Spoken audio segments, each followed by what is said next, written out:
അതൊരിക്കലും ആ കുട്ടീനോട് +2 കഴിഞ്ഞ് ജസ്റ്റ് എൻട്രൻസിന് പ്രിപ്പയർ ചെയ്യട്ടോ, അല്ലെങ്കിൽ +2ന്റെ അവസാന നിമിഷത്ത് പോയിട്ട് നീ അത് ചെയ്യ് നീ ഇത് ചെയ്യുന്നു പറഞ്ഞിട്ട് കാര്യമില്ല. 2022 തന്റെ രാജ്യത്തിന് വേണ്ടി ലോകകപ്പ് ഉയർത്തിയ ആ ഫുട്ബോൾ താരത്തിന്റെ കഥ. Yes, Lionel Messi. ഒരു വർഷം 20,000-ലധികം അഡ്മിഷനാണ് IITസിലും NITസിലും നടക്കുന്നത്. അതിൽ 1% പോലും മലയാളികൾ ഉണ്ടാവാറില്ല. ഫ്ലിപ്കാർട്ട്, സൊമാറ്റോ, സ്വിഗ്ഗി, ഓല പോലെയുള്ള സ്റ്റാർട്ടപ്സിന്റെ ഒക്കെ ഓണേഴ്സ് ആയിട്ട് വരുന്നത് ഈ IITians ആണ്. അവർക്കും ഈ സ്വപ്നങ്ങളൊക്കെ കാണാൻ പറ്റുന്നതേ ഉള്ളൂ, അവർക്കും ഇതിനൊക്കെ വേണ്ടി പ്രയത്നിക്കാൻ പറ്റുന്നതേ ഉള്ളൂ. നമ്മളുടെ കുട്ടികൾ മിക്കവാറും ഇതിനു വേണ്ടിയൊക്കെ റെഡി ആയിരിക്കും. നിങ്ങളുടെ സപ്പോർട്ട് മാത്രമായിരിക്കും ഇവർ പ്രതീക്ഷിക്കുന്നത്. നിങ്ങളെ സപ്പോർട്ട് കൂടി ഉണ്ട് എങ്കിൽ നമുക്ക് അവരെ ഉയർത്തിയെടുക്കാം. അവരെത്ര താഴെയാണെങ്കിലും നമുക്ക് ഉയർത്തിക്കൊണ്ടോന്നെടുക്കാം. ഒരു കുട്ടിക്ക് ഒരു ഓട്ട മത്സരത്തിൽ വിജയിക്കണം എന്നുണ്ടെങ്കിൽ ആ കുട്ടി തലേ ദിവസം ജസ്റ്റ് പ്രാക്ടീസ് ചെയ്തിട്ടോ അല്ലെങ്കിൽ ജസ്റ്റ് ഓടി നോക്കിയിട്ടോ കാര്യമില്ല. ഒരുപാട് നാളത്തെ പ്രാക്ടീസും ഹാർഡ് വർക്കും ആണ് അതിന്റെ റിസൾട്ട് ആയിട്ട് മാറുന്നത്. ഇതുപോലെ തന്നെയാണ് നമ്മളുടെ കുട്ടികളുടെ ഫ്യൂച്ചറും. നമ്മളുടെ കുട്ടികൾ ഫ്യൂച്ചറിൽ അടിപൊളിയായിട്ട് കാണണമെന്ന് നമുക്ക് ആഗ്രഹം ഉണ്ടെങ്കിൽ അതൊരിക്കലും ആ കുട്ടീനോട് +2 കഴിഞ്ഞ് ജസ്റ്റ് എൻട്രൻസിന് പ്രിപ്പയർ ചെയ്യട്ടോ, അല്ലെങ്കിൽ +2ന്റെ അവസാന നിമിഷത്ത് പോയിട്ട് നീ അത് ചെയ്യ് നീ ഇത് ചെയ്യുന്നു പറഞ്ഞിട്ട് കാര്യമില്ല. ഇത് ഒരുപാട് നാളത്തെ പ്രാക്ടീസും ഹാർഡ് വർക്കും കൊണ്ട് തന്നെയാണ് ഓരോ കുട്ടികളും തന്റെ ലൈഫിൽ ചാമ്പ്യൻ ആയിട്ട് മാറുന്നത്. നമുക്ക് എല്ലാവർക്കും ഭയങ്കര പേടിയാണ് കുട്ടികൾക്ക് പ്രഷർ കൊടുക്കാൻ, അല്ലെ? നമ്മളുടെ കുട്ടികളോട് നമ്മൾ 7ാം ക്ലാസ്സിൽ എത്തുമ്പോൾ പറയും USSന് പ്രിപ്പയർ ചെയ്യട്ടോ, USS കഴിഞ്ഞാൽ അത് കഴിഞ്ഞു. 8ാം ക്ലാസ്സിൽ എത്തുമ്പോൾ നമ്മൾ പറയും NMMSന് പ്രിപ്പയർ ചെയ്യട്ടോ, അത് കഴിഞ്ഞാൽ അതും കഴിഞ്ഞു. 9ാം ക്ലാസ് എത്തുമ്പോൾ കാര്യമായിട്ടുള്ള വലിയ വലിയ കോമ്പറ്റേറ്റീവ് എക്സാം ഒന്നും ഇല്ലാത്തതുകൊണ്ട് അതിനെക്കുറിച്ച് ആലോചിക്കുകയില്ല. പിന്നെ നമ്മൾ 10ാം ക്ലാസ്സിൽ എത്തുമ്പോൾ SSLCയിൽ ഫുൾ A+ വാങ്ങണം, അത് മാത്രമേ നമുക്കുള്ളൂ. അതിൽ എക്സ്ട്രാ അവരോട് പഠിക്കാനോ എക്സ്ട്രാ അവർക്ക് പ്രഷർ കൊടുക്കാനോ നമുക്ക് ആഗ്രഹമില്ല, അല്ലെങ്കിൽ നമുക്ക് സാധിക്കില്ല. ബിക്കോസ് നമുക്ക് ഇപ്പോഴും പേടിയാണ്, ഇവർക്ക് പ്രഷർ കൊടുത്തു കഴിഞ്ഞാൽ ഇവർക്ക് താങ്ങോ, ഇവരെ കൊണ്ട് പറ്റുമോ എന്നുള്ളത് വലിയൊരു ക്വസ്റ്റ്യൻ മാർക്കായിട്ട് മാറാണ്. പക്ഷേ ഈ പ്രഷറും ഈ വേദനയും ഇതെല്ലാം ഈ ഭാരങ്ങളൊക്കെ നമ്മൾ കൊടുക്കുക +2 അവസാനത്തിലോ അല്ലെങ്കിൽ +2 കഴിഞ്ഞിട്ടോ ആണ് നമ്മൾ ഇവർക്ക് കൊടുക്കാറ്.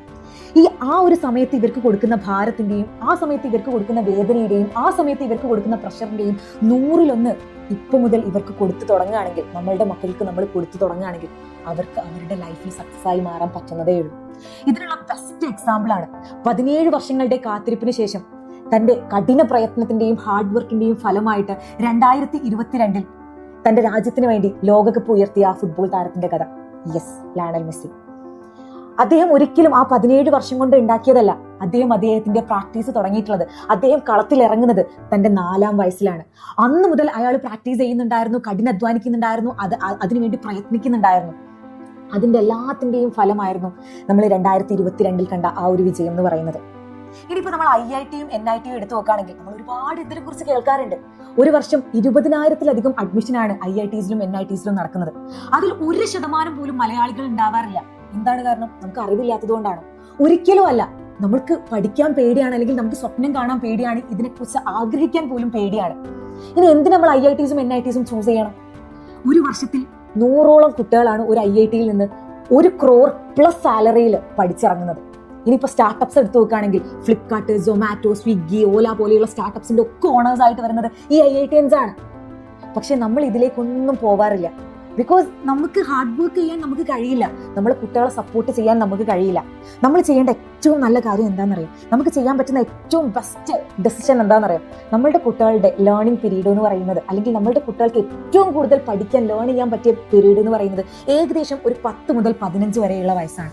ഈ വയസ്സിൽ നമുക്ക് കഴിയുന്നത്ര അവരെ എക്സ്ട്രാ പ്രാക്ടീസ് ചെയ്യിപ്പിക്കാം, അവർക്ക് എക്സ്ട്രാ പഠിക്കാൻ അവരെ ഒന്ന് സപ്പോർട്ട് ചെയ്യാം, അവർക്കൊന്ന് പറഞ്ഞു കൊടുക്കുക. അവരെ നമ്മൾ അവരുടെ കൂടെ നിന്ന് കഴിഞ്ഞാൽ, ഈ ഒരു സമയത്ത് അവരുടെ കൂടെ നമ്മൾ നിന്ന് കഴിഞ്ഞാൽ അവരായിരിക്കും അവരുടെ ലൈഫിൽ, അല്ലെങ്കിൽ അവരായിരിക്കും ഇനി കാണാൻ പോകുന്ന IITians, NITians എന്ന് പറയുന്നത്.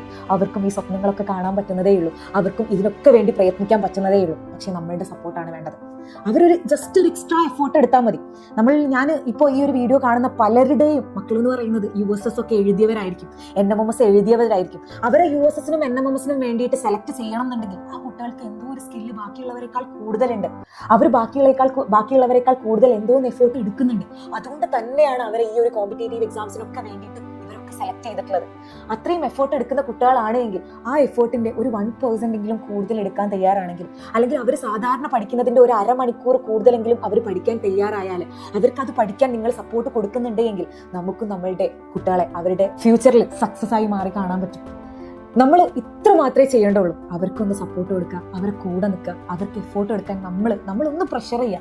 നമ്മൾ ആ ഒരു +2 കഴിഞ്ഞിട്ട് നമ്മൾ കൊടുക്കുന്ന പ്രഷറില്ലേ, അവർക്ക് കൊടുക്കുന്ന ആ ഭാരമില്ലേ, അവർക്ക് കൊടുക്കുന്ന ആ വേദനയില്ലേ, അതിന്റെ ഒരു 1% അവർ ഇപ്പം മുതൽ തുടങ്ങിയാൽ മതി. എന്നാൽ നമ്മളുടെ കുട്ടികൾ ഫ്യൂച്ചറിൽ സക്സസ് ആവും. ഈ ഒരു കാര്യത്തിന് വേണ്ടി മാത്രമാണ് Eduport Kerala's best and affordable foundation course launch ചെയ്തിട്ടുള്ളത്.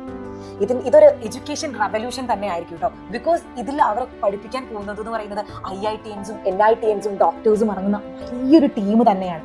നമ്മളുടെ കുട്ടികൾ മിക്കവാറും ഇതിനു വേണ്ടിയൊക്കെ റെഡി ആയിരിക്കും. നിങ്ങളുടെ സപ്പോർട്ട് മാത്രമായിരിക്കും ഇവർ പ്രതീക്ഷിക്കുന്നത്. നിങ്ങളെ സപ്പോർട്ട് കൂടി ഉണ്ട് എങ്കിൽ നമുക്ക് അവരെ ഉയർത്തിയെടുക്കാം. അവരെത്ര താഴെയാണെങ്കിലും നമുക്ക് ഉയർത്തിക്കൊണ്ടുവന്നെടുക്കാം. നമ്മൾക്ക് ഇനി IIT-യിലും NIT-യിലും അവരെ നമുക്ക് കാണാം. ഇനി നമ്മൾ ഒരിക്കലും ഇനി മുന്നോട്ട് പറയാൻ പാടില്ല മലയാളികളാകെ 1% ഉള്ളൂ. ഒരു 50% എങ്കിലും നമുക്ക് അവിടെ എത്തിക്കാണണം നമ്മളുടെ മലയാളികളെ. നമ്മൾ വിചാരിക്കാത്തത് കൊണ്ട് മാത്രമാണ്, നമ്മൾ നമ്മുടെ കുട്ടികൾക്ക് സപ്പോർട്ട് കൊടുക്കാത്തത് കൊണ്ട് മാത്രമാണ്. പലപ്പോഴും പലരും പറയാറുണ്ട് ഓപ്പർച്യൂണിറ്റീസ് ഡസൻ നോട്ട് പ്രൈസ് എന്ന്. അവസരങ്ങൾ ഒരിക്കലും നമ്മളുടെ കഥകൾ 2 പ്രാവശ്യം മുട്ടില്ല. ഇതാണ് ഇതിന്റെ റൈറ്റ് ടൈം. ഇതാണ് നമ്മളുടെ കുട്ടികളുടെ അവസരം എന്ന് പറയുന്നത്. ഇപ്പോഴാണ് നമ്മൾ അവർക്ക് സപ്പോർട്ട് കൊടുക്കേണ്ട സമയം എന്ന് പറയുന്നത്. സോ നിങ്ങൾ അവർക്ക് സപ്പോർട്ട് കൊടുക്കുക, നിങ്ങൾ അവരെ കൂടെ നിൽക്കുക. ഈ ഒരു ഫൗണ്ടേഷൻ കോഴ്സിനെ കുറിച്ച് നിങ്ങൾക്ക് കൂടുതൽ അറിയണം എന്നുണ്ടെങ്കിൽ ജസ്റ്റ് നമ്മുടെ കമന്റ് ബോക്സിന്റെ മുകളിലായിട്ട് ഞങ്ങൾ രജിസ്ട്രേഷൻ ഫോം ഫിൽ ചെയ്ത് വെച്ചിട്ടുണ്ട്. അതിലൊന്ന് രജിസ്റ്റർ ചെയ്താൽ മാത്രം മതി. ബാക്കിയെല്ലാം നമ്മളുടെ ടീം നിങ്ങൾക്ക് വേണ്ടി പറഞ്ഞുതരും.